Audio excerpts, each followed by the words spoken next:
custodians in the land in which we gather, and pay my respects to elders past, present and emerging. Welcome to the City Governance Committee meeting on today's date is the 26th of November. Thank you very much. And we're starting today's meeting at 11:57 a.m. We have got a long agenda today, so some of our councillors are just next door, just grabbing some lunch to come back, and we'll start the meeting very shortly. But before we do that, we have got quorum here, so we'll continue with the agenda items. Next on the item list is attendance and leave of absence. We have Councillor Bannon away for this meeting today. He is taking his wife on a well-deserved holiday. So we have got a leave of absence up on the board. Do I have a mover? Councillor Stamp has moved that motion. All those in favour? Oh, do I need a seconder first? Seconder, please. Councillor Lane. All those in favour, please raise your hand. That has been carried unanimously by the people in the room, and I only think that we are missing Councillor Russell, who's just coming back in, Councillor Hall, and and Councillor St Ledger, they're still to come back. But thank you for passing that leave of absence for Councillor Bannon. Thank you very much. We'll now move on. There's a motion on the screen to confirm the previous minutes of the meeting. That the minutes of the City Governance Committee meeting held on the 29th of October 2024 be confirmed. Do I have a mover for that motion? Councillor Stamp has moved it. Councillor Wilcock has seconded. All those in favour, please raise your hands. That has been carried by the councillors in the room. I think we're at the moment only missing Councillor St Ledger, and he'll be with us shortly, I'm sure. So I now refer to declarations of conflicts of interest. I now refer to declaration of conflicts of interest. Do any councillors wish to declare any conflicts of interest today? Mayor Raven. Thank you, Madam Chair. I don't have any conflicts of interest to declare, but I do have some personal interest to speak about. I've sought advice from the City Solicitor on items 6.1, 6.2 and 6.3. I note that item 6.1 is confidential and that the City Solicitor has considered what the matter is, what my personal interest may be, and whether it triggers a conflict of interest. She said that having reviewed the report and the attachment, she is comfortable there's nothing in the material that will trigger a requirement for me to declare a conflict of interest in this matter. Similarly, on item 6.2, consideration has been given to what is the matter, what is the personal interest, and for this one, it is a interest that I've declared publicly before, which is a donation received from Vu Tran, who is an advisor to UELab. When asked, does it trigger a conflict of interest, the City Solicitor has said, given the nature of the matter, and having reviewed that the report and attachments, I'm comfortable that there is nothing in the material that will trigger a requirement for you to declare a conflict of interest in this matter. And finally, for 6.3, which is controlled entities, which has a bunch of annual financial reports in relation to beneficial enterprises controlled by council, the same considerations around item 6.1 and 6.2 apply. And having reviewed the report and attachments, the City Solicitor is comfortable that there is nothing in the material that will trigger a requirement for me to declare a conflict of interest. I'm happy to take any questions for councillors and invite you to declare a conflict against. If you believe I have a conflict, please feel free to raise it now. Thank you, Mayor Raven, and I understand that you have been talking to our City Solicitor and engaging with her on that matter. Councillors, is there anybody that wants to raise a question or have any further questions with regards to the declaration of conflicts of interest? No, I think Mayor Raven has more than acknowledged his information and his resourcing through to the City Solicitor, and those have been cleared. So we'll continue with the reports today. First off, on the reports we'll get started into, I have the Director of People and Engagement, Kim Bright, in the room, and she has asked if we could just do her GB first. She has another appointment to go to later this afternoon. So does anybody have any GB for Kim today? No, there being none. Kim, do you have any for us? Yes, I'd just like to wish all councillors and the Mayor a very safe and prosperous festive season, and thank you for the support throughout the year. Thank you, Kim, and same to you. Hope you have a happy and safe holiday, and we wish you well with all your family events. And thank you for coming along today. Thank you.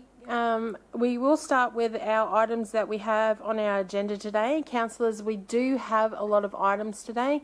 I don't mind if you need to leave the room, just give us an indication that you are. It's going to be a long afternoon. But first off, we're going to start with a confidential report, which is the update and review of the City of Logan's Charitable Trust for November 2024. This is just a review. And I do note that this is a confidential report. So before we start with Michael Cohen, our Acting Corporate Governance Manager, I note that this is a confidential report. A proposed resolution to move this matter is displayed on the screen. Do any councillors wish to move into a closed session? Councillor Lane has moved the motion. Is there a seconder? Councillor Russell has seconded the motion. Show of hands. That has been carried, noting that Mr. Mayor and Councillor Heremiah are not in the room. So that has been carried. So please be advised that the meeting is now into closed session, and therefore the live streaming of this meeting has been suspended until the meeting reopens. Is that fine, Deb?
open session and the live streaming has recommenced.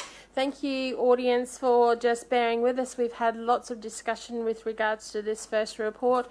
It's better to get this done correctly while we can and discuss the matters in full length. So right now we have some confidential attachments that we need to move as part of this report. So there is a motion up on the board. Do I have a mover for those tabled documents? Mr. Mayor has moved. Do I have a seconder? Councillor Russell, all those in favour for the attachments, please raise your hand. That has been carried unanimously. Thank you very much. Now we're going to move on. We do have two recommendations, but we are going to test the first recommendation that is up on the board now. Councillors have had time to review this recommendation, and I'm sure that there will be some time to do this vote.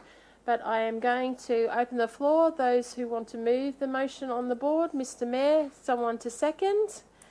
Councillor Wilcox, all those in favour, please raise your hands. And I'll go around the room to hear how you voted. Mr. Mayor? For. Miss Bradley? Against. Councillor Lane? A really cautious for. Sorry, I'm having a mix. Councillor Russell? Also a cautious for. Councillor St Leger? Against. Councillor Jackson? Against. Councillor Hall? Against. Councillor Fraser? For. Councillor Heremiah? Abstain with the reason. Yes. I'm Please. not opposed towards the appointment of the individuals named in this motion, but rather I'm opposed against the direction that this motion puts on the subsidiary.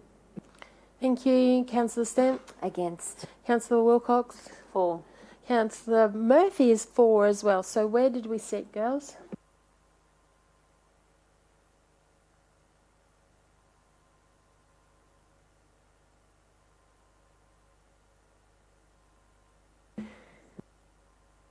Just to let the audience know, that means because there is a tie, can we just... yes, I do have the casting vote. Are we just checking? It is definitely a tie? Okay. Sorry, through the chair, could I just clarify, was the abstain counted in that? Was the abstain counted as a... 6, no, 5 and abstain 1, yes. So there was 6 yes, 5 no's and 1 abstain, and the abstain goes to no. Yeah. So to continue with clarity of my vote, it's a yes. It's carried. Thank you. So the deciding vote is a yes. So that has been carried. Thank you very much. That was a lot of debate. Thank you, councillors. That was a really hard one. I did not want to be the deciding vote, but that comes with the chair responsibility. So thank you for your time today and your debate. Okay, let's move on to report number 2. Today is going to be a long day. Item 2, and we've got 12. So we're going to move on to the Underwood Innovation Lab quarterly report number 1 for 2024-25 and the subdivision of shares. I do understand that this is has got confidential attachments. So does any councillor wish to move into confidential? No? We have not moved into confidential, but I will hand over to the Acting Governance Manager, Mr. Michael Cohen, for your report. Thank you. Thank you, Madam Chair. You've introduced the bulk of it. This report is essentially just providing the first quarter financial report of UWI Lab. It's also providing a response, which you'll note in confidential attachment 1, which is a response to the shareholder as council. What this report is materially trying to achieve is change in the share, to subdivide the share value just to make future funding a little bit more straightforward for council. There are a couple of representatives that I believe are still here. Mr. Graham Kaplan, who is the new CEO of UWI Lab, and Ms. Sarah Duncan. So I'll just... Would they like to join us? Check if they are. Yep. Okay, they're just coming in now.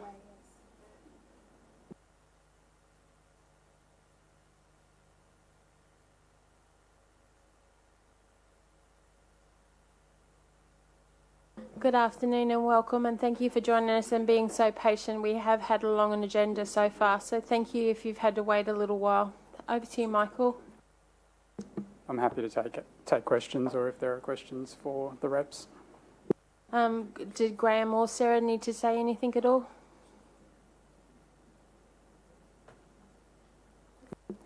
Thank you, Madam Chair.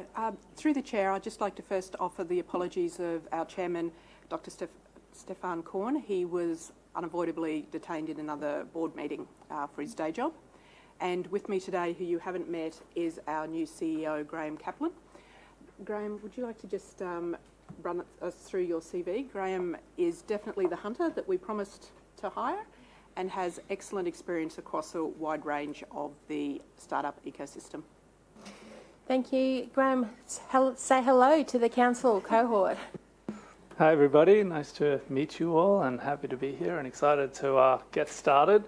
I'll try not to take up too much of your time, but I've got a long history, I guess, in the private sector.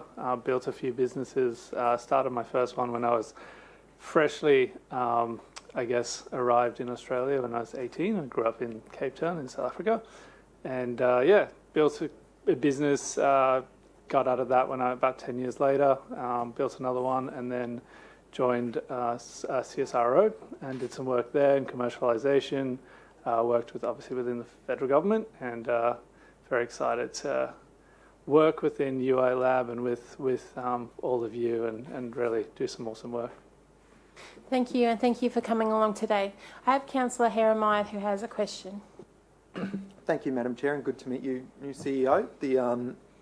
My understanding with the subsidiary is that there was an initial 5-year financial forecast in which 2 equity injections were projected. One was made about a year ago now, and now there was another one approved about a month ago. The purpose of this report and recommendation is to fix 2 issues. Number one, the fact that the $22,000 per share limits the ability for the most recent equity injection to occur. And number 2, allow for future equity injections rounded to $1 whole dollar. Is that correct? Through the Chair, I haven't actually seen the resolution. So put your microphone on and just be mindful that we aren't in confidential. Okay, thank you. Sorry, that is correct, Councillor Heremiah. Thank you.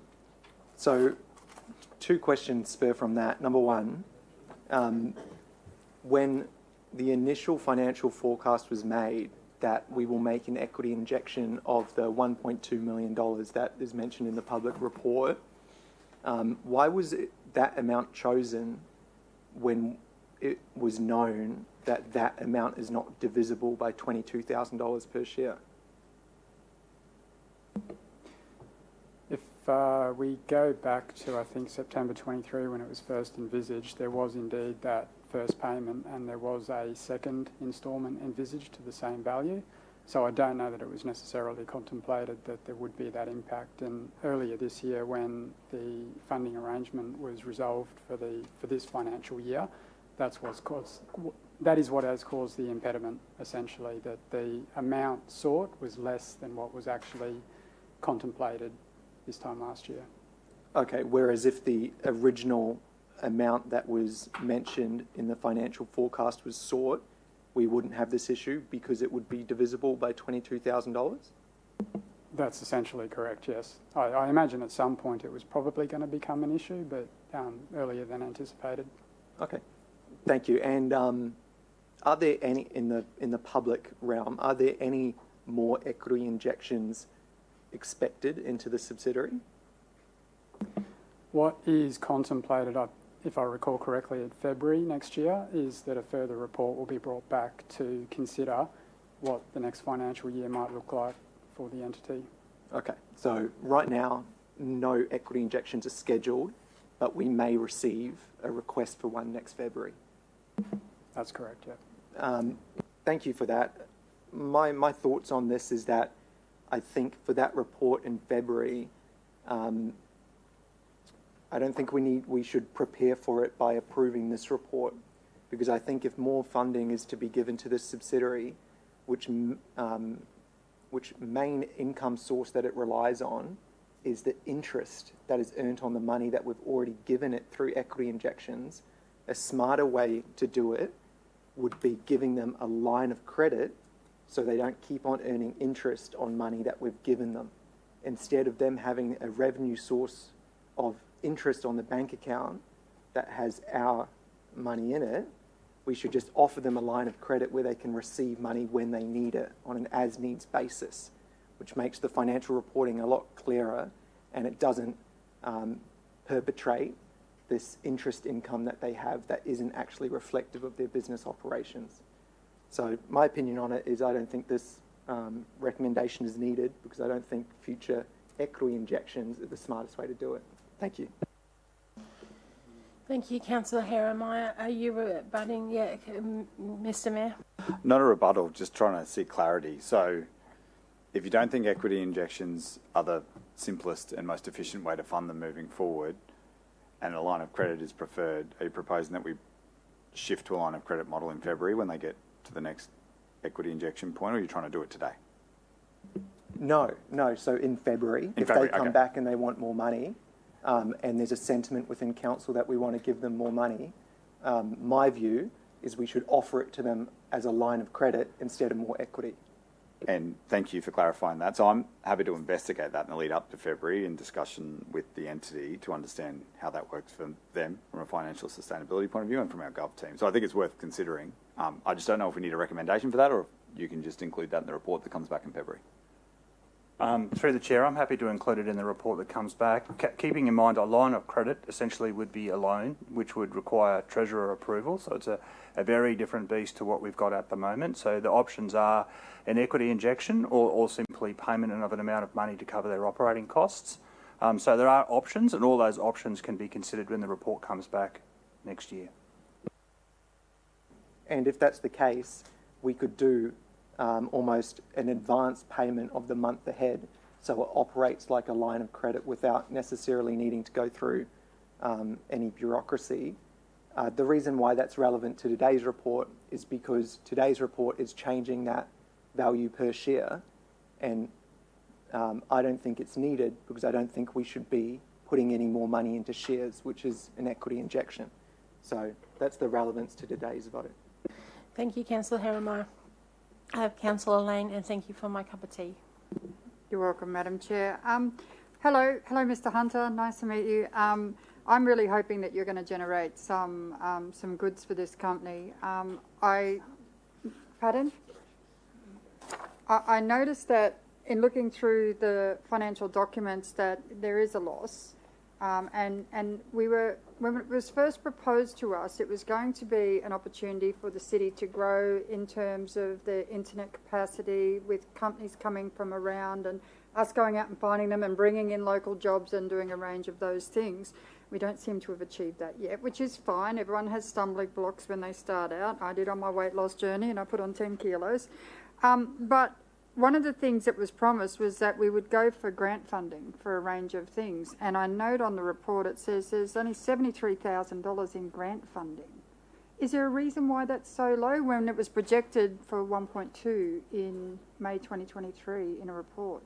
Is there a reason why we're not applying for grant funding for specific things? Sorry, Sarah. Through the Chair, the team at the lab has been applying for grants. Obviously, those grants applications ceased in the lead up to the election, so that there were a few that were applied before then. One was successful, which is the generative AI for regional areas. So that was $300,000, $100,000 a year over 3 years, which was successful. There was another grant application that was made for about $1 million, I think, to run a startup program that we were unsuccessful in. And the amount in the accounts related to the final payment under the grant for the business case for the Drone Centre of Excellence. Sorry, so the $73,000, you got $112,000 for cost of sales for the drone project expenses. Then there's $73,208, but we got $300,000 in successful money. Is that right? Through the chair, the $300,000 is paid over the 3 years. So there will be an initial payment, and then I can't remember off the top of my head how many other payments. No, that's wonderful. Thank you very much for explaining that. One of the other things that I look at, because I just ferret around for the rats and the mice because I like those. $2,071 for non-deductible entertainment. What is that? What is a non-deductible entertainment? Through the chair, I think that's non-deductible for FBT purposes, and that would. I'm thinking one of the accountants in the room would probably be able to answer this better than I, but I think if it's your own team members and they're not travelling, you can't actually deduct it. But I'll so have to take you that put on after notice. dinner drinks at work, and that's non-deductible. Would that be a reasonable thing? So like you've done good, you got a $300,000 grant. We're going to throw you a nice little internal dinner, or I think that might be it, but I would have to take that question on notice. I will say that one of the actions that I undertook was to get a new CEO who would implement a stricter culture of cost control, and Graham has certainly been doing that. The amount of costs that have been identified so far that we can trim is significant, and certainly a lot of the entertainment expenses in the past will not be continuing going forward. I really like that statement. The other thing is that I'm glad you've got someone in there that's not reining in, but just looking after the purse a little bit tighter. Some of the legal expenses. So, is Unilab generating job opportunities in the city for local people? Have we come to that stage where we can say we brought 3 companies in this year, or we like? Is there any? Because reading this, you can't get a gist of what Unilab is actually achieving. I know that you're heading in a new opportunity phase, but I just, for the purpose of this is a public document, these finances, and I'm sure people want to see or have an explanation for what has been achieved this year or this quarter or whatever the case may be to warrant those expenses, if that makes sense. Through the chair, the legal expenses are greater than I would have expected for a small company, and that is because some work has been done in setting up the entity for future activities, but a lot of that is a very risk-adverse culture within the team. That is one of the things that we're trying to change, and Graham's on board with this going forward, so that I think those, there were a number of topics, contracts that the lawyers were reviewing for those fees, including the change in premises, the leases, employment agreements, things like that. I think those fees will be less going forward. In relation to the other part of your question around benefits, the UELab did underperform in its first year. With Graham on board, we are already seeing a greater engagement by the team, more energy, more progress. The progress that's been made in the last couple of weeks around the 5-year plan is substantial. It's still work in progress, but the board is very confident that the benefit delivered and the impact in the next 12 months will be significantly more than it has been in the previous. Thank you very much. Just a couple more questions. Sorry, Madam Chair. I did put them to the director, but I didn't have your email, so sorry about that. Otherwise, I would have emailed you the questions. So the grants are low. We went over budget on travel and accommodation, over budget on consultants. Do you know why we would have gone over budget on consultants? What were we consulting about? I'm just curious. No, they're good questions, Councillor. Yep. Through the chair, I will have to take that question on notice. that would be lovely. I'm pretty sure that's all I've got. Thanks, Madam Chair. Councillor Lane, would you like to grab Sarah's email address and maybe direct email me? Call, yeah, arrange an appointment. Mr. Mayor, your turn. It was just wanted to welcome Graham on board. As you can hear from the questions, there have been questions around the org's performance up to this date.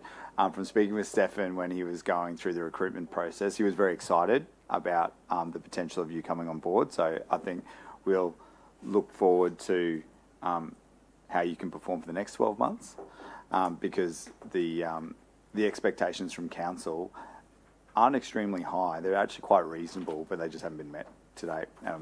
So from hearing about your experience today and how highly Stefan thinks of you, I'm looking forward to the next 12 months being much, much better. Thank you. Thank you. Robert, just wanted to have an explanation with regards to the share prices. So, Robert, over to you. I just checked with the Beneficial Enterprise Coordinator. I think to fully make the equity injection that was approved earlier this year, that's why we need to change the share capital to $1 shares, so we can fulfil the requirements of the decision you've already made. Obviously, any future equity injection, I take Councillor Hermeyer's point, any future equity injection would be subject to a decision of council. Thank you for that clarification. Is there any further questions, councillors? No? We'll have a motion up on the board very shortly. Mr. Mayor said he's happy to move the motion. Do I have a seconder? Councillor Russell has seconded the motion. All those in favour, please raise your hands. That has been carried with the exception of Councillor Hermeyer. How do you vote? Against. Thank you for your time. Thank you. That has been carried. Thank you for your coming over and thank you for having your patience with us today. We have got lots of reports on our agenda today. So thank you and welcome, Graham. Thank you. You're welcome.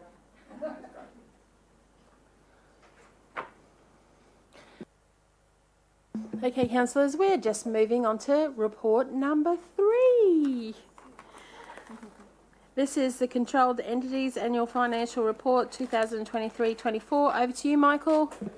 Thank you, Madam Chair. This report is actually just aligned to a statutory requirement to report the audited financial statements. So for the 4 entities that we've got, they've recently been through the QAO audit process, and this report is simply to provide that information to Council. Thank you, Councillor Lane, and then Councillor Stepp. Thanks, Michael. When you receive these reports, do you question any of the financial information in them? Or did you just receive them? For the purposes of this one, just receiving it, because these are statements that have been audited by the QAO, so we're merely receiving it and reporting it to Council. So when they do the report and the QAO has gone through it, it's supposed to be just tick tick. That's good. But who asks the questions when these reports come in? Are there anyone that asks the questions about some of the expenditures on them, or it's just it's been approved by a higher body, so we're good to go? Sorry. I think Robert's going to jump in here. I'll take that one. So good question, Councillor Lane. So these are the general purpose financial statements that are prepared at the end of the financial year. What happens during the year, there are various management reports that come to Council. So we just saw one today from the UWI Lab. That was their financial report for the first quarter of the financial year. So they are the reports generally where you would ask questions. So quarterly, as the reports come before you, that's where you would ask the questions. Because the results of those reports end up in the general purpose financial statements, which I suppose the wrap up of at the end of the financial year. So when they come through, Councillor Lane, the Beneficial Enterprise Coordinator does look at them. Sometimes Finance Branch look at them and ask questions, and then they come to you for your scrutiny and to ask questions throughout the year. Okay. Well, can I ask a question then? On page 92, it has, under Greenovate, it has item 8, lease liabilities. I think it's number 8, or other, $440,000. And then again on page 100 of that statement, it says other liabilities, accrued expenses, $440,000. What are they? Like that doesn't. There's a note next to it, but the note doesn't mean anything. So that's why I'm asking questions, because I don't understand what's in the notes to be able to understand it. That's a good question, Councillor Lane. There would probably be a whole range of accrued expenses that have been put together. I don't know off the top of my head, but I will ask the question and get you the answers. Thank you, Councillor Lane. I have Councillor Stemp. Yes, thank you, Madam Chair. I just wanted to see, Invest Logan, is that expected to be wound up in this financial year? Do you think it will be done by the end of this financial year?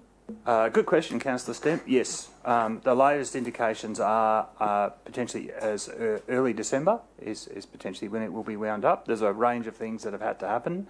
The audit had to be completed, and then the audit invoice from QAO had to be paid. And that meant they had to lodge final business activity statements. But we're very close to the end of that process, and the latest advice is at the beginning of December they should lodge the form with ASIC for deregistration. Thank you, Councillor Stamp. Councillor Lane, you had one more question? I did. So now that we're on Invest Logan, $402,000 in consultancy fees after we'd wound them up, or said that we wanted to wind them up. And they're definitely not legal fees, because that's $530,259. What were the $402,000 worth of consultancy fees for this? Does anyone have a clue?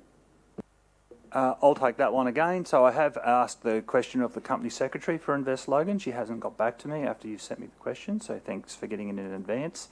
I suspect it's consultancy fees associated with seeking advice in relation to their assets. So once we decided to deregister the company, they sought a lot of advice from the market with regard to the value of the assets and how to dispose of those assets in the most efficient and effective way. But I am waiting for advice from the Company Secretary, and I'll pass that information on to all councillors. Thanks very much. I'm glad you mentioned assets, because they sold a massive asset in Springwood and it's not mentioned in here. Do you know why that's not mentioned in here? From memory, Councillor Lane, I think that transaction actually spilled over into the current financial year. So I think we'll see that in the final set of accounts. Thanks. I'd really like to see those consultancy fees, because even if you go to a realtor and say, I've got a bunch of assets I want to offload, they don't charge you $400,000 to offload them. Thank you. If there's no further questions, Councillor, there'll be a motion on the board. Do I have somebody to move the report? Councillor St Leger has moved the report. Is there a seconder? Councillor Hall. All those in favour, please raise your hands. That has been carried unanimously by the people in the room, noting Mr Mayor is not here, or Councillor Bradley as well. Thank you. Okay, moving on to the next report, item 6.4, the new Instrument of Delegation for Peaceful Assembly Act 1992. Michael, over to you again. Thank you, Madam Chair. This report is seeking to delegate Council's powers to the CEO in order to manage public assembly notifications. In particular, the proposed delegations will allow Council to approve public assemblies with certain conditions. This ensures that these events are conducted safely and without posing any risk to the public. And this was recently identified as a little bit of a gap that we wanted to try to remedy. Thank you. I think it's very relevant at the moment. Councillors, is there any questions? Councillor Lane? Thanks very much. When this was written, the Peaceful Assembly Act, did it come with a condition that we couldn't do peaceful assemblies based or reject peaceful assemblies based on specific reasons? Is there...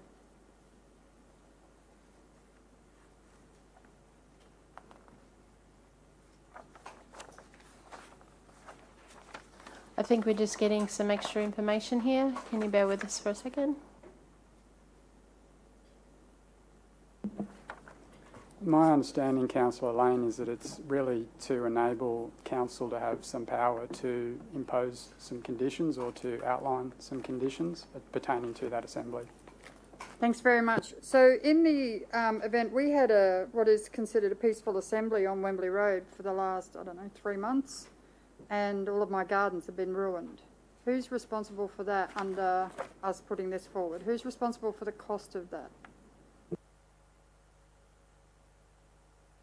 I'd have to take that on notice, Councillor Lane. I suspect it would relate to the organiser, but we'd have to understand a little bit more of the context to respond. I'd have to understand it to be able to say yes to it then. Thank you. Thank you. If there's no further questions, we'll put a motion up on the board. Councillor says there's a motion up on the board. Is there a mover for that motion? Councillor Stemp has moved the motion. Is there a seconder? Councillor Heremiah. All those in favour, please raise your hands. That has been carried with the exception of Councillor Lane. How do you vote? Against? And we also note that Mayor Raven and Councillor Bradley are not in the room at the present moment. So that has been carried. So thank you very much. Michael, the lucky last of your reports, number 5. It is a confidential report, risk management, adoption of strategic risk for November 2024. I do note that this is a confidential report. Councillors, do any councillors wish to move this item into confidential? No, there being none. Michael, I hand it back over to you, noting that we're not in a confidential report. Thank you. Thank you, Madam Chair. This is just the culmination of a recent journey that's included ELT, Council and also ARC to identify the 8 strategic risks that we've come up with. I think I'll just leave it at that without going into too much more detail. Thank you, Michael. Councillors, just noting that we are in a confidential session, but is there any questions? No? We didn't go into confidential? No. So if there's no questions, I'll put the motion up on the board. There is a motion now on the board. Do I have a mover for that motion? Councillor you were going to be St Ledger then. Councillor Jackson has moved the motion. Do I have a seconder? Councillor Fraser. All those in favour, please raise your hands. That has been carried unanimously by the people in the room, noting that Councillor Bradley and Mr Mayor are still not in the room. Thank you for that, gentlemen. Is there any general business for the Acting Corporate Governance Manager today? None? Michael, do you have anything for us? I'll just echo the comments from Ms Bryan earlier today and wish you a merry festive season. Thank you. Thank you. Merry Christmas and happy holidays to you and the team as well. Thank you for the work that you have done this year. Thank you very much. Councillors, we are moving along like lightning now. So let's move on to 6.6. We're halfway there. We're excited, aren't we? So the local infrastructure program for December 2024, we're wrapping up the end of the year with our work. I ask our Finance Manager, Margaret Burnett, to enter into discussions, please. Thank you, Chair. We've got the LIP report for December 2024. We've had a bit of a flurry of activity in the lead up to this report. So there is now a total of 16 new projects that fall, 15 that fall within the LIP policy and one we've noted in attachment 3 as special consideration. We've also got 3 material amendments in attachment 2. Any questions? Thank you. Thank you. I just want to say congratulations to the councillors. We have another 16 jobs coming through with a total of 2.7 million. I note that the area councillor for Division 4 has been extremely busy and spending lots of his funds out there in the community. Good on you, Councillor St Ledger. That's really good. Councillors, there should be a motion coming up on the board. We're moving quite quickly today. Do I have a mover for this motion? I would suggest that you would move that, Councillor St Ledger. Do we have a seconder? Councillor Wilcox. All those in favour, please raise your hands. That has been carried unanimously. Thank you so much and good work to my fellow colleagues. 6.7, the monthly financial report, October... sorry. I'm going back. We just moved the motion of the attachment. I'm very sorry about that. Now we need to move the motion of the actual program. Councillor Wilcox has moved the motion. Councillor St Ledger has seconded. All those in favour, please raise your hands. That has been carried unanimously, noting Councillor Bradley and Mr Mayor still out of the room. Thank you. Now we can move on to 6.7, the monthly financial report, October 2024. Margaret, over to you. Thank you, Chair. The operating surplus year to date at the end of October is not dissimilar to the end of quarter in September. It's 22 million with 6.4 million over budget. There has been a new area of risk identified in October which pertains to specific contract price increases that may not be able to be absorbed in existing budgets. As mentioned last month, the organisation is continuing to work through the first budget amendment for the financial year, and indications are that depreciation and expense costs on capitalisation of assets will have an impact on Council's operating position this financial year. Revenue is tracking above budget by 12.7 million. Of that, Logan Water Private Works and DA application fees continue to trend higher than budgeted, and as previously reported, financial assistance grant and Queensland Reconstruction Authority grants have been received. Operating expenditure is above budget by 6.28 million as at 31st of October. Bulk water charges continue to trend above budget, and additional infrastructure depreciation has been accounted for in Logan Water. Employee costs are also above budget. Capital expenditure to the end of October is below budget by 10.44 million or 8% against the year-to-date budget. The main attributes for that one is the sewage pump station works are delayed due to environmental approvals, and works to Beanley Aquatic Centre will commence this month. The rates team are continuing to monitor rates in arrears and offer arrangements to support the payment of these. All properties were removed from the sale of land process prior to the auction date in November, so that's a great outcome for the team. In relation to debtors, the outstanding invoice to the Australian Golf Management has now been paid. Happy to take questions. Thank you. I have Councillor Lane, then Councillor Stamp. Thanks very much. My question is to Robert. Robert, how is this tracking against other cities? We're getting flogged with increased costs, and obviously the home budget is as much as anything else, but we're really copping a flogging with the increased costs of delivering these services, aren't we? It's a good question, Councillor Lane, and yes, I had the opportunity last week to go and spend some time with fellow finance people from the local government finance professionals, and other councils are in very much the same position as Logan. If you had a look at South East Queensland, the majority of them experienced an operating deficit last year based on increased costs. So we're still seeing increased costs in terms of our impact on our operating position. Plus, our asset base is growing, which means that we are also experiencing higher levels of depreciation expense, which is putting pressure on Council's budget in the current financial year. And depreciation, so that means the more assets that we have, the more money we've got to set aside to fix and repair and maintain them, isn't it? That's correct. Wow, it's really giving us a bit of a smack around, that's for sure. I look at some of these figures and I think they're pretty high. And I think that as a council, your team is managing the budget quite well, and as a council we seem to be doing all right. But there are some speed humps that we're going to look forward to in the future, aren't there? Yeah, thank you very much. Thank you, Councillor Lane. Councillor Stamp. Thank you, Madam Chair. I just want to ask about the after-hours service that Brisbane City Council provide. Was there a reason why we don't do our own after-service provision?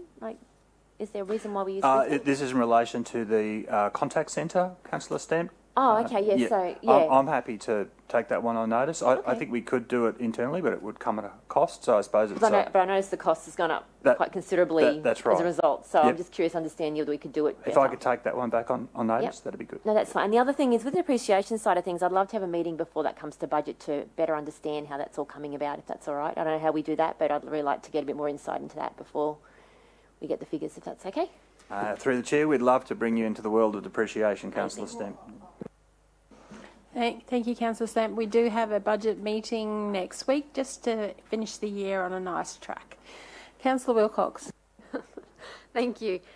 Just wondering, the EDQ 90 days amount that's on there, I think that's been there for quite some time, because I had an EDQ meeting, and it must have been at least 3 months ago now, and I raised it then and said, why have you guys got outstanding payments with us? They couldn't answer it. I then ran into them at a conference and ran into them again yesterday. And they were like, can you get us some more information? So if you can pass me some information so I can pass it on to the director and that sort of thing over at EDQ, because who I'm talking to actually don't really know what it's about.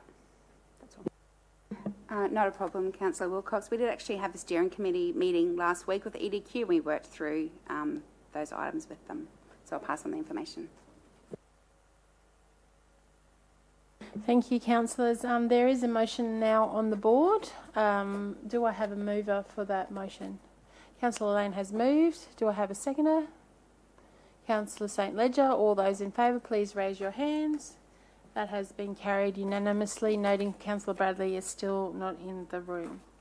Thank you. Let's move on to item 6.8, which is the corporate procurement amendments to the annual contract plan, November 2024.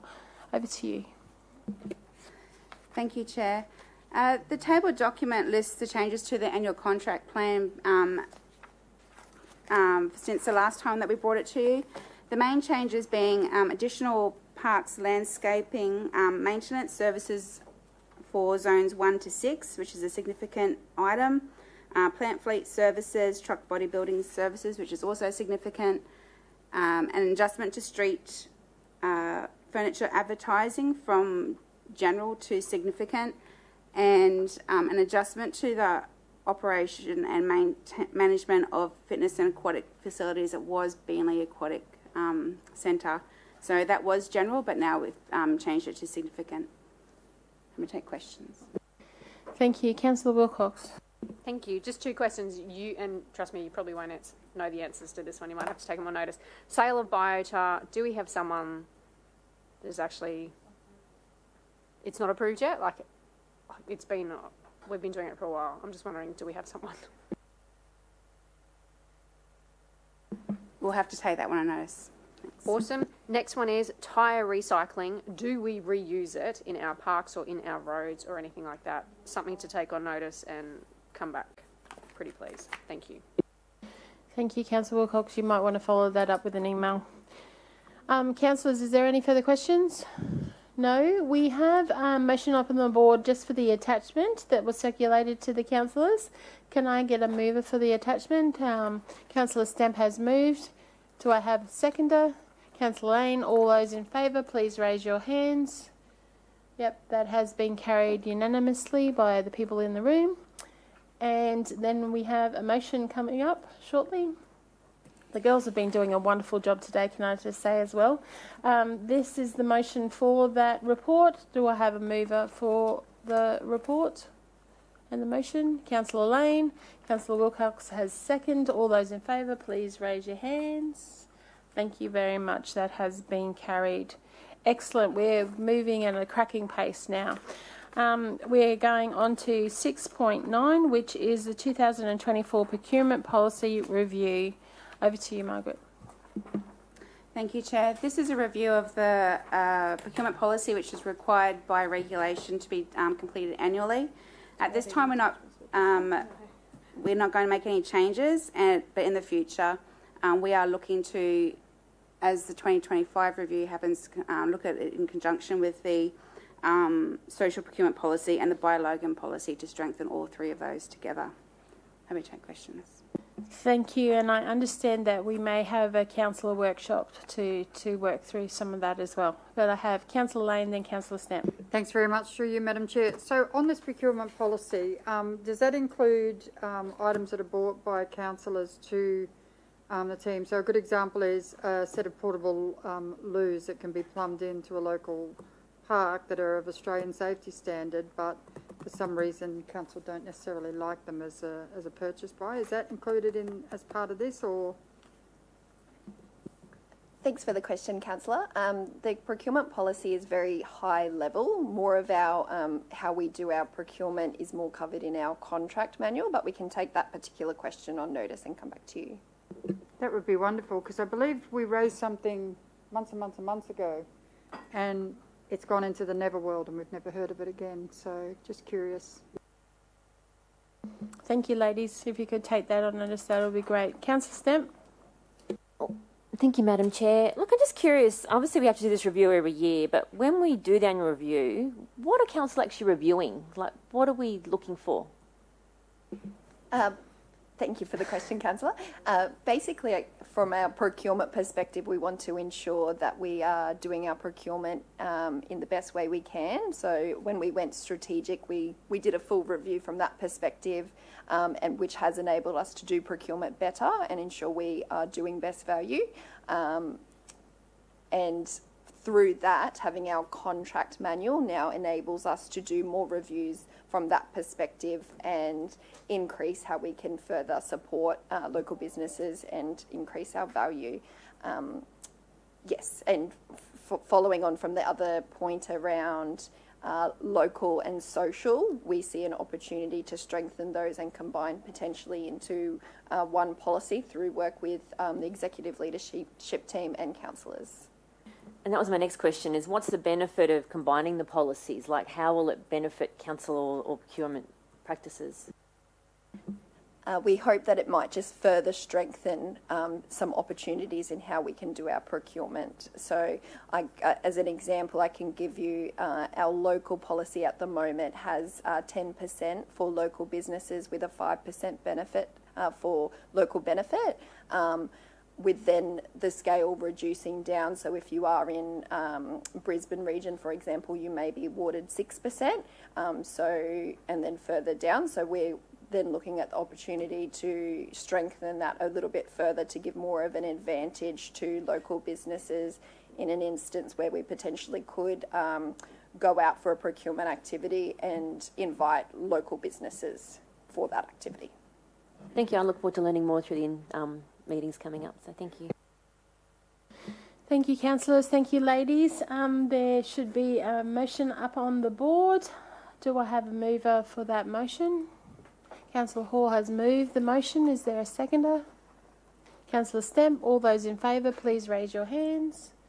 That has been carried unanimously. Just noting Councillor Bradley still in the room and Councillor St Ledger just had to quickly leave and is coming back. Thank you. Thank you. Does anybody have any general business for the Finance Manager? None? Do you have any for us? No, thank you. Thank you. Have a happy holidays and Merry Christmas to you and your families. Thank you.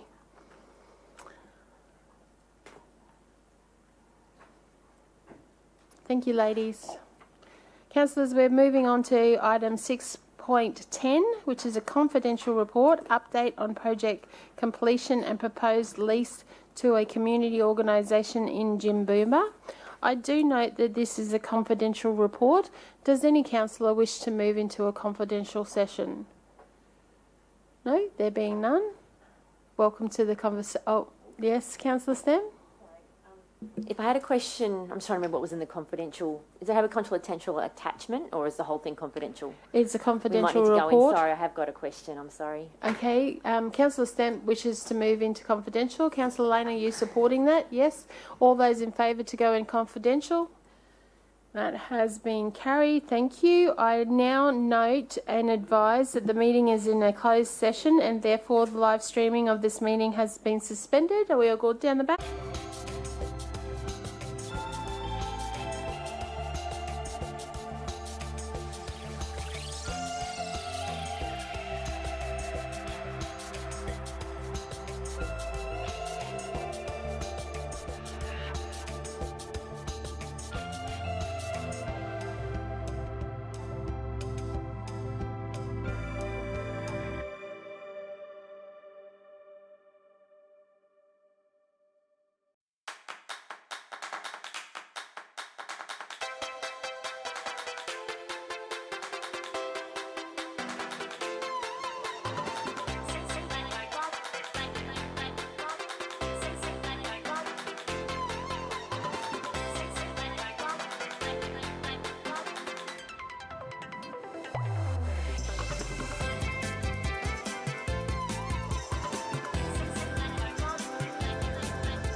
So thank you. We have now come out of confidential and the recording is back on. Excellent. Councillors, we have a motion on the board. Do I have a mover for that motion? Councillor Lane? Yeah, that looks better. Sorry. Councillor Lane, are you still happy to move that? Mr Mayor is second. All those in favour, please raise your hands. That has been carried, but I will go around the room. Mr Mayor, how did you vote? 4. Councillor Bradley? 4. Councillor Lane? 100% for. Councillor Russell? 4. Councillor St Leger? 4. Councillor Jackson? 4. Councillor Hall? Just going to abstain on this one. Do you need to provide a reason? You're fine. Councillor Fraser? 4. Councillor Heremiah? Abstain with a reason. Yes. Go ahead. I'm in favour of granting leases to community organisations when there's public property involved. The public should have the right to apply for that lease in the appropriate circumstances, and as such, I abstain. Thank you, Councillor Heremiah. Councillor Stemp? I'm abstaining today as well. Thank you. Do you want a reason at all? Councillor Wilcox? I did have my hand up before, but I'll abstain. Sorry. Do you want a reason? No. And I'm a 4. So how did we go? Carried. Thank you very much for that. Does anybody have any general business for the acting corporate property manager today? None? Do you have any for us today? Not today, thank you. Thank you. Merry Christmas. I hope you have Merry a safe Christmas to you. Thank you. holidays. Thank you. Hope Santa's good to you.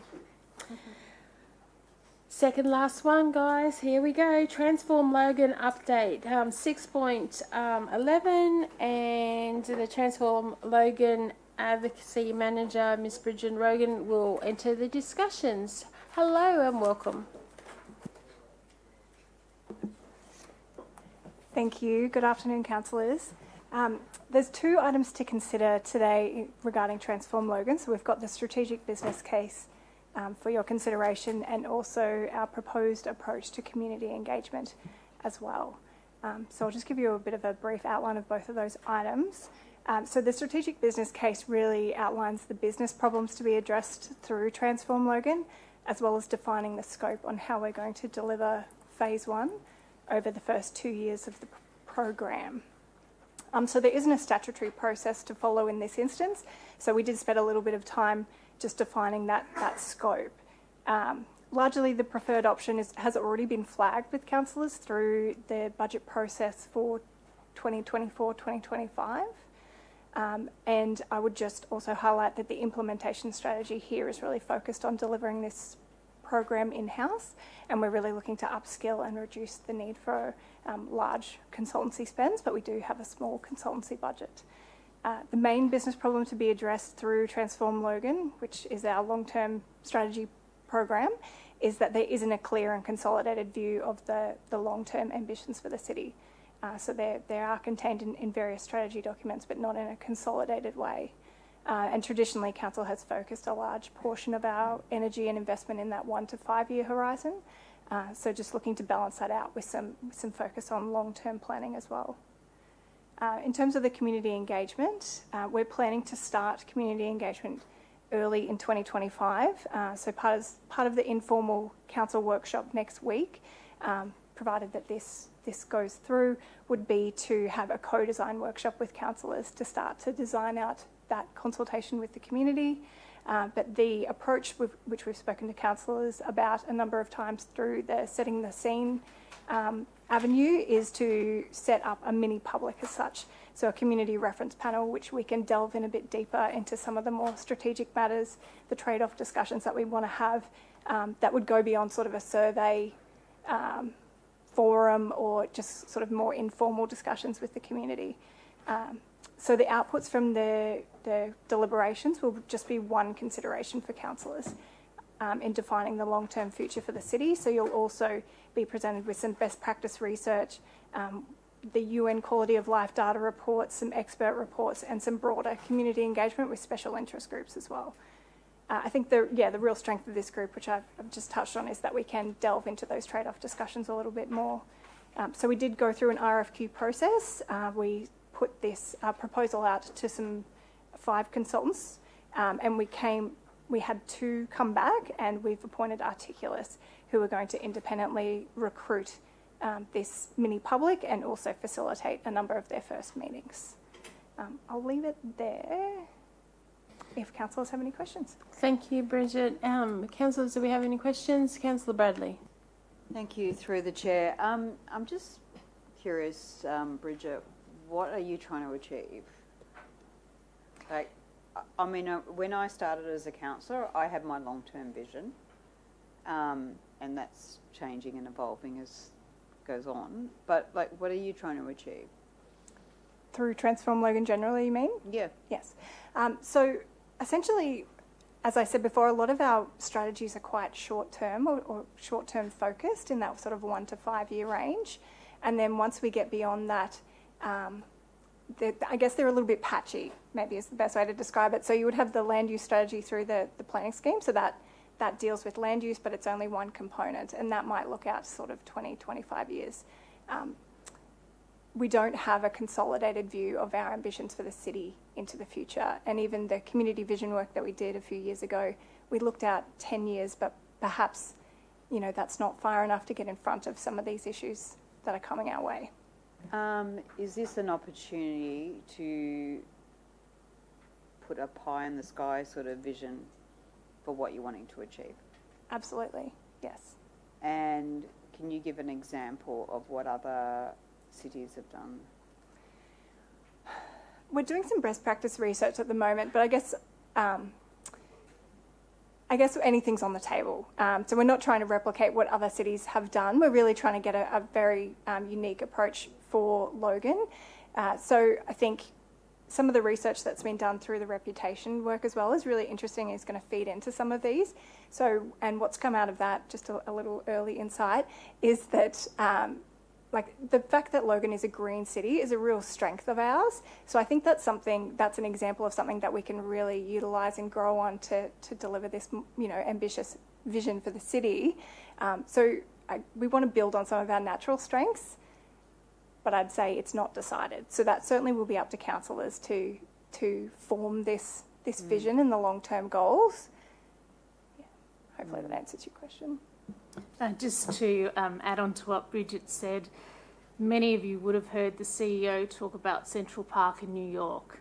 If New York didn't have the vision, and I'll share with those of you who may not have heard it, if they didn't have the vision to reserve that green space, then there would be no Central Park, and the whole land usage and how that area gets used in New York wouldn't be there, and the city would be very different to what it is today.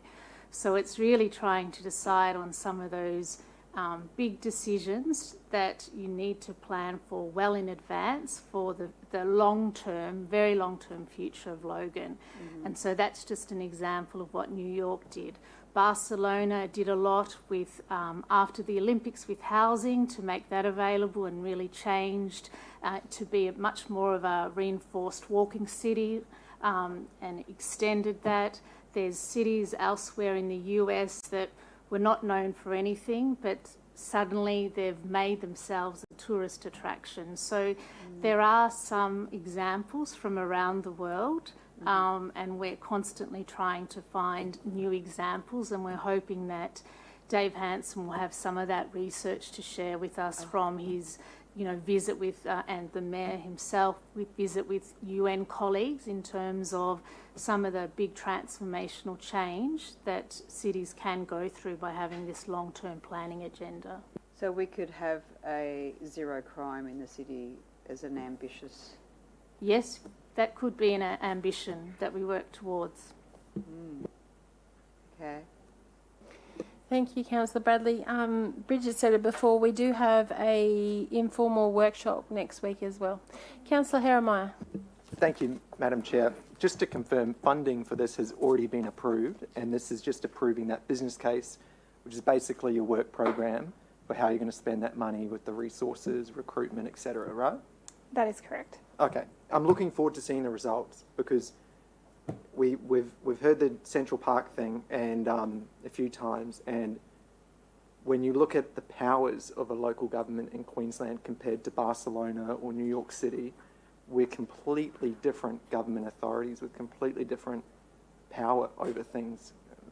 Even New York, 1800s, the state approved Central Park. New York City Council didn't. So I'm looking forward to seeing how can a local government in southeast Queensland have a long-term view, and hopefully we can even devolve those long-term goals into things that we control as a local government and things that other people control, so we understand what's within our ability as a local government. But I'm looking forward to seeing the work. Thank you, Councillor Herrmeyer. Absolutely, that is the plan, that we would have a delineation of what council can influence or have control of. There's the reason why advocacy has now been combined with Transform Logan is that we acknowledge that we're not going to be able to deliver this all on our own, and so we will need the support of other levels of government in order to deliver. Thank you. If there's no further questions, councillors, well, Mr Mayor, we'll put the motion up on the board. Thank you. Very, very briefly, the message came through loud and clear from the community is that they would like to see us do better long-term planning. The struggle is to do long-term planning, you need to have a long-term vision, that means that council needs to formulate that in collaboration and consultation with the community. I'm really excited about seeing how Transform Logan can bring that together, because we know that whatever the vision is for the city in 80 years, it will be more expensive than what ratepayers can afford. And we need to understand exactly how expensive that is and where else we can source that funding from, be it other levels of government, the private sector. And ideally, I'd love to see a price tag put on it, even if it's a rubbery one once you get past the 15-year mark, that sets not just a target for me as mayor, but for any future mayor to say, you need to raise $100 million a year if you're going to deliver on the community's long-term vision for their city. And there's your KPI as mayor. Go and find that money. Go and find it either from other levels of government or go and find it from private investment. And that might not be 100 million, it might be 10 million, and that would be amazing, a lot easier to do. But I suspect it's going to be a big number, and it's a number that's going to have to be worked on over a long period of time. But we need to get feedback from the community about what they expect from that vision. That needs to inform council, and council makes its decision about what that vision looks like, what those standards we're going to set, whether that's a zero crime world or a Central Park for Logan world, whatever that might be. We have to understand how we're going to achieve that, if it's possible, and what it costs to work towards that, and start working towards it meaningfully, because at the moment, as Bridget said, we literally do 1 to 5 year planning with a little bit of 10-year planning in the form of the planning scheme and LGIP, and that's it. Beyond that, and for a government to only do 10 years of planning is embarrassing, to be honest, because a business much, much smaller than Logan City Council does much more than 10 years of planning to ensure its long-term sustainability. Happy to move. Thank you. Mr Mayor has moved the motion that is currently on the board. Do I have a seconder for the motion? Councillor Jackson, all those in favour, please raise your hands high. Excellent work, where that has been carried. Thank you very much. Does anybody have any general business for Bridget today? None? Do you have any for us? Excellent. Merry Christmas to you and your family. Thank you very much. Councillors, we're moving on to the last report of the day, and today has been a very long day, so we're up to 6.12, the quarterly first digital transformation program update 2024-25. Welcome, Kay, and please enter. Oh, sorry, before I get started, I do note that there's some confidential attachments proposed. Does any councillor want to move into a confidential report today? No? Awesome. I hand it back to you, Kay. Thank you. Thank you, Madam Chair, and good afternoon, councillors. As you can see by the report, the program has been busy. We are on our critical path for SIT, which is our system integration testing, and that milestone is due to be hit in January 2025. What that means is we're starting to test all the things that have been built to make sure that they start talking to each other. So a really important milestone, and I'm very excited for January to roll around. The report has been broken into the components of work that are currently in train for Phase 1 and the status of that work. So as you may remember, and as you'll see in the report, the modules that are being delivered for Phase 1 are finance and supply chain, enterprise content management, human resources and payroll, our enterprise asset management, and our GIS. And as you can see, we also have dedicated organisational change management team in place and a dedicated training partner as well. To enable the implementation of these modules, a significant amount of work has been done and is scheduled to continue to be done around our integration activities, data and analytics and testing. I did want to bring to your attention that we have incurred some significant additional scope, and in future years I'm giving you an early heads up that our budget will come under pressure. We're currently okay based on the funding that we've got, but I'm just, as I said, giving you a heads up that the budget is under pressure. On that note, happy to take any questions. Thank you. Councillor Lane. No, I was just being Italian and going, I said so. Are there further councillors wish to ask questions at all? No. Okay. Councillor Lane. Stop it. Go ahead, okay, please. So, Kay, you're doing your kick-off in January. What protections are in place to protect the integrity of the other areas when you do kick it off? It's tested in a separate environment, councillor. Excellent question. Councillors, if there's no further questions, we do have a motion up on the board. Do I have somebody to move it? Mr Mayor has moved the motion. Is there a seconder? Councillor Jackson. All those in favour, please raise your hands. That has been carried unanimously. What a way to finish our committee meeting today. Thank you very much, Ms Kay. Does anybody have any general business for Kay while she's here? No? Do you have any for us at all? Nothing today, thank you. Merry Christmas to you and your family and the staff. Thank you for your work throughout the year. We'll see you next week for Ordinary Council.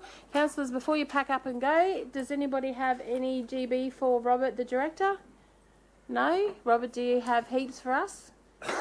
No, just to join my colleagues in wishing you all the best for the festive season and a happy new year. But I do note we get to spend the whole day together on the 5th with the first special budget committee anyway. We're so excited about that, Robert. We can't wait. Looking forward to it. Thank you so much, councillors, for your patience today. We have been in this room for 5 hours, 20 minutes and 39 seconds. Only I am counting. If that is all, I conclude today's agenda and I declare the Governance Committee meeting of today's date, the 26th, I couldn't remember, at 3:20. Thank you very much. Well done.